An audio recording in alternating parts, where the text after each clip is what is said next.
Palagay ko wala siya. Pinagtataguan ata tayo ng mga yun eh.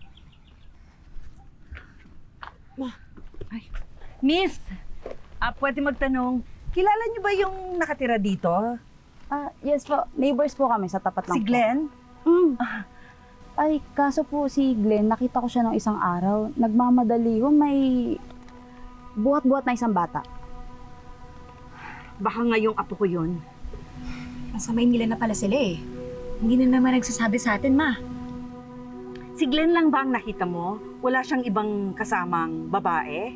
Ay, si Glenn lang ho yung nakita ko nung isang araw eh. Dami namang pinagagagawa. Nasa na kaya Kapabayaan sila? yung Bata. Alam mo ba kung nasaan? Ay, naku, wala po akong idea. Sige po, una na po ako. Salamat. Bakit ganito? Bakit lalong nagiging magulo ang sitwasyon? Alam mo, makutob ko talaga may tinatago yung Millie na yan sa atin. Pero huwag ka mag-alala. Aalamin natin. Tara.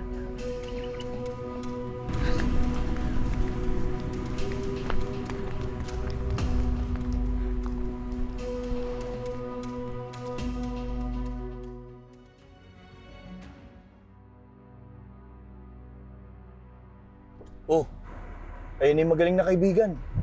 Tamo, Mama. Sulit yung paghintay natin dito eh. So anong gagawin natin? Hintay pa tayo, baka biglang dumating si Millie.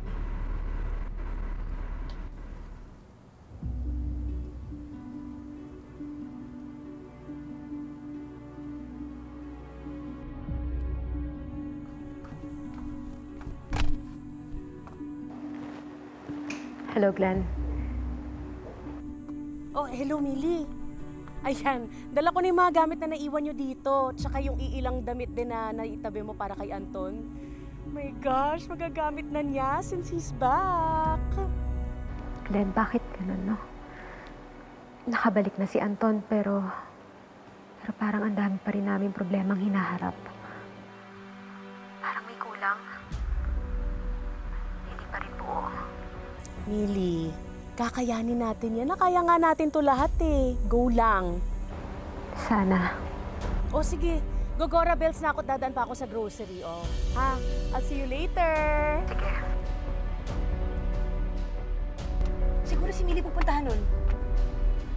O tara, sundan na natin. Halika na.